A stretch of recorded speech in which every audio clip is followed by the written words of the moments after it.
புது இடத்துல மீட் பண்ணிக்கிறோம். புது இடத்துக்கு வந்துருக்கோம். யார் வீடுனா நம்ம ஃப்ரெண்டு வீடு. ஸ்டீல் வாங்கடா வாங்கடா. டீ என்ன சாப்பிடுறீங்களா? டீ சாப்பிட்டாச்சு. நீ தானே வீடியோல கேட்க சொல்ல டீ சாப்பிடுற. பரவாயில்ல இருக்கட்டும். இன்னைக்கு நம்ம வந்து ஒரு டாபிக் பத்தி பேச போறோம். அதுக்கு முன்னாடி வந்து செங்கல்பட்டு ஒரு 1500 டிஃபன் அனுப்பிச்சு விடு. செங்கல்பட்டுக்கு 1500 டிஃபன் தெரியாது, விஷயம் தெரியாது உனக்கு? விஷயம் தெரியாது மச்சான். டேய், அந்த இடத்துல மீட்டிங் நடக்குதுடா. மீட்டிங் ஓகேடா. அதுக்கு மாநாடா மீட்டிங்கா? அது தெரியல மச்சான். 3000 பேருக்கு லஞ்ச் சொல்லிருக்காங்க. அது மட்டும் தெரியும். 3000 பேர் மாநாடா தான் இருக்கும். அது மீட்டிங் நியூஸ் பார்த்தா 2ஆம் ஆண்டு தொடக்க விழா அப்படி ஏதோ பேசிட்டு இருக்காங்க. மீட்டிங்க்கே 3000-4000 பேர் வர அளவுக்கு அது பெரிய கட்சியா மாறிடுச்சா? 3000 பேருக்கு செக் பண்ணி லஞ்ச் மட்டும் சொல்லிருக்காங்க. லஞ்ச் அங்க அரேஞ்ச் பண்ணிருக்காங்க. லஞ்ச் அரேஞ்ச் பண்ணிட்டாங்க. எல்லாருக்கும் அரேஞ்ச் பண்ணிட்டாங்க. வந்து தொண்டருக்கு, தோழர்களுக்கு, மாவட்ட செயலாளர்களுக்கு, தலைவர் எல்லாருக்குமே லஞ்ச் இன்னைக்கு மத்தியானம் அங்கதான். இவங்க போற வேகத்தை பார்த்தா ஏதோ இவங்க வேகமாலாம் போல, கரெக்டா பிளான் பண்ணி அவங்களோட அரசியல் கட்டமைப்பு பக்காவா ஸ்ட்ரக்சர் எடுத்துட்டு வராங்க அதுக்கான. அதனால இவங்க வேகமாலாம் போல, பிளானா போறாங்க. பக்கா ப்ரீ பிளான்டா போறாங்க. ஆமா. யாரெல்லாம் அதுக்கு வந்திருக்காங்க மீட்டிங்க்கு? வந்தவங்கன்னு பாத்தீங்கன்னா ஆதவர்ஜினா, பிரசாந்த் கிஷோரா, பிரசாந்த் கிஷோரா வந்திருக்காரு. பிரசாந்த் கிஷோரா அங்கங்க ஒர்க் பண்ணி இப்ப மீட்டிங் வந்திருக்காரா? இல்ல, அது வந்து ஆபீஷியல் அனௌன்ஸ் பண்ணல. இந்த டிவிக்காக தான் ஒர்க் பண்றேன்னு அனௌன்ஸ் பண்ணல.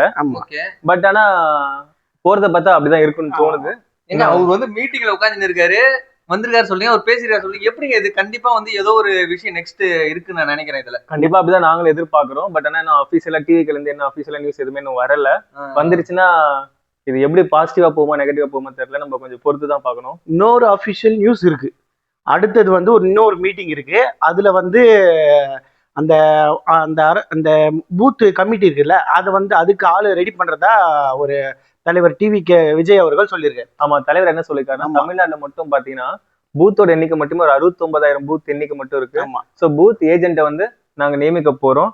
அடுத்த மாநாடு பாத்தீங்கன்னா பூத் ஏஜென்ட் நியமிச்சுட்டு அதை அனௌன்ஸ் பண்ற மாநாடு தான் இருக்குன்னு சொல்லிட்டு அவரு ஆபீஸ்ல அனௌன்ஸ் பண்ணிட்டாரு இந்த மீட்டிங்ல. நீங்க வந்து இதுல கான்ட்ரோவர்சி யார் யாரு என்னென்ன பேசுனாங்க? கான்ட்ரோவர்சி பாத்தீங்கன்னா திரும்பவும் பண்ணையார்களை போட்டு தாக்குறாங்க. பண்ணையார்களை போட்டு. ஆமா, டிஎம்கேவை பத்தி தான் அவரு நேரடியா சொல்லல, இப்பவும் மறைமுகமா வந்து யார் சொன்னது?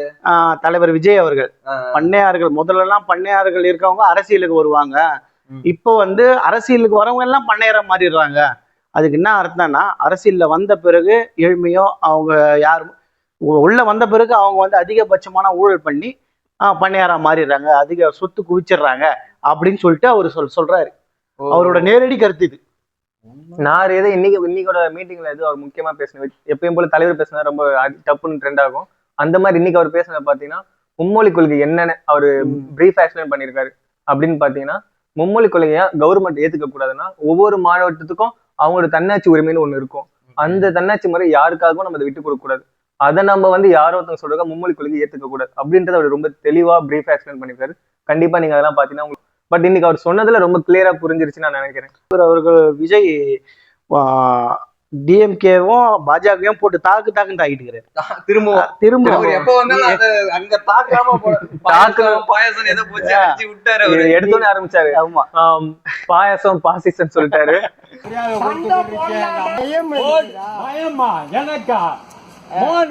போடலாமா?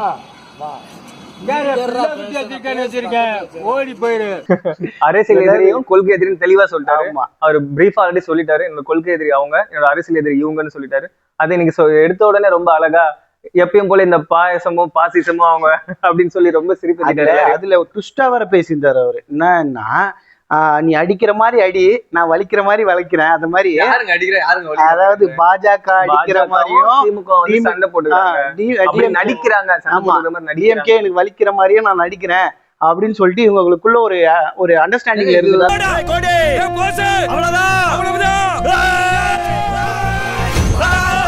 கத்துக்குட்டி நீ ஒரு நாள் கத்துக்கிட்டு வருவடா பேசுறாங்க. திடீர்னு பார்த்தா இது புதுசா இருக்கு எனக்கு. அதுதான் பெரிய கான்ட்ரோவர்சியே இப்போ. அது watch bro, it's very wrong bro எல்லாம் தலைவர் போட்டு நல்லா தாக்கிட்டாரு.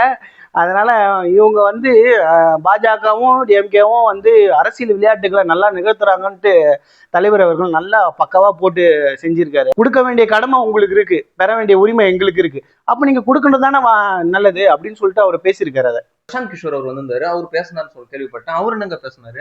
பிரசாந்த் கிஷோர் என்ன பேசுறான்னு பாத்தீங்கன்னு வச்சுக்கோங்களேன். ஃபர்ஸ்ட் இந்த 2026ல வர எலெக்ஷன்ல டிவிகே ஜெயிச்சிருச்சுன்னா நான் ஒரு வந்து தமிழ் கத்துக்கிறேன்னு சொல்லிட்டு ஒரு உறுதிமொழி எடுத்துருக்காரு. ஆமா ஆமா ஆமா. என்ன உறுதிமொழி எடுத்துக்காரு பாத்தீங்கன்னா 2026ல டிவிகே ஜெயிச்சிட்டு வந்து ஒரு ஃபங்க்ஷன் நடக்கும். அந்த ஃபங்க்ஷன்ல நான் வரும்போது கஷ்டப்பட்டு தமிழை கத்துப்பேன், தமிழ்ல கத்துக்கின்னு அந்த ஃபங்க்ஷன்ல நான் தமிழ்ல பேசுவேன் அப்படின்னு சொல்லிட்டு ஒரு உறுதி கொடுத்திருக்காரு. MS Dhoni Chennai Super Kings சேப்பாக்ஸ்ல நான் IPL மேட்ச் ஜெயிச்சு கொடுத்த அதுக்காக தோனி வந்து தமிழ்நாட்டுல ட்ரெண்டா இருக்கு. 2வது நான் தான் PK தான் அப்படின்னு அவர் சொல்லிக்கிறாரு. கேக்குறவன் கேனா கேரம் போர்டை கண்டுபிடிச்சு கேஸ் ரவிக்குமார் நீ PK யார் பக்கம் நிக்கிறாரு சொல்லிட்டு ரொம்ப எல்லாம் பயங்கர எதிர்பார்ப்பாங்க. அவரு வியூகம் வகுத்து கொடுப்பாரு, ரொம்ப இறங்கி வேலை செய்வாரு அப்படின்னு எதிர்பார்ப்பாங்க. அந்த ஒரு ரீசனுக்காக அவர் சொன்னாரு. சோ அதையும் நம்ம பொறுத்து இருந்தா பாக்கணும். டிவிக்கு 2026 டிவிக்கு ஜெயிக்குமா, ஜெயிச்சுட்டு அந்த ஃபங்க்ஷன் இவர் வந்து தமிழ்ல பேசுவாரா அப்படின்னு சொல்லிட்டு நம்ம பொறுத்து இருந்தா பாக்கணும். அடுத்த கட்ட டிவிகே நடவடிக்கை வந்து பூத் கமிட்டி மெம்பர்ஸை வந்து ரெடி பண்ண போறாங்க. அந்த கமிட்டி வந்து விரைவில் நடக்கும் அப்படின்னு சொல்லிட்டு, அதாவது மாநாடுன்றதையே தலைவர் சொல்லியிருக்காரு. அதை வந்து நம்ம வந்து அடுத்த வீடியோல கண்டிப்பா பார்ப்போம். பூத் கமிட்டி அனௌன்ஸ் பண்ற மாநாடு நம்ம நெக்ஸ்ட் சந்திப்பும் சொல்லியிருக்காரு. பூத் கமிட்டி மட்டுமே 69,000 பூத் கமிட்டின்னு அவரே சொல்லியிருக்காரு. அதுக்கு எவ்வளவு பேர் அனௌன்ஸ் பண்ண போறாங்கன்னு தெரியல, அது எப்படி எவ்வளவு பிரம்மாண்டமா இருக்க போகுதுன்னு தெரியல. பட் கண்டிப்பா நாங்கள் எல்லாம் ரொம்ப ஆவலா காத்து கொண்டு இருக்கோம். தலைவரே, மீட்டிங்கே மாநாடு மாதிரி நடக்குது, மாநாடு எப்படி நடக்க போதும் அதுதான் ஒரு மாநாடை பார்த்தோம், இன்னொரு மாநாடை பார்ப்போம். அதனால நம்ம வந்து நெக்ஸ்ட் வந்து பூத் கமிட்டி அன்னைக்கு மெம்பர்ஸ் தேர்ந்தெடுக்கும் போது அன்னைக்கு வீடியோல சந்திப்போம். மாநாடோ கண்டிப்பா பெரிய அளவில் நடக்கும். அதுக்கு வந்து எங்களோட சப்போர்ட் கண்டிப்பா இருக்கும். நல்லபடியா நடத்தணும். அரசியல் மாற்றங்கள் நாங்களும் எதிர்பார்க்குறோம். கண்டிப்பா அடுத்துக்கான வாய்ப்புகள் இருந்தா நாங்களும் கண்டிப்பா ஓட் பண்றதுக்கு தயாரா இருக்கோம். அடுத்த வீடியோல சந்திப்போம். டீகேட பாய்ஸுக்கு சப்ஸ்கிரைப் பண்ணுங்க, சப்போர்ட் பண்ணுங்க. கீழே எதனா டவுட்னா கமெண்ட் பண்ணுங்க, எதை பத்தி பேசணும்ட்டு கொஞ்சம் டைப் பண்ணுங்க. தேங்க்யூ.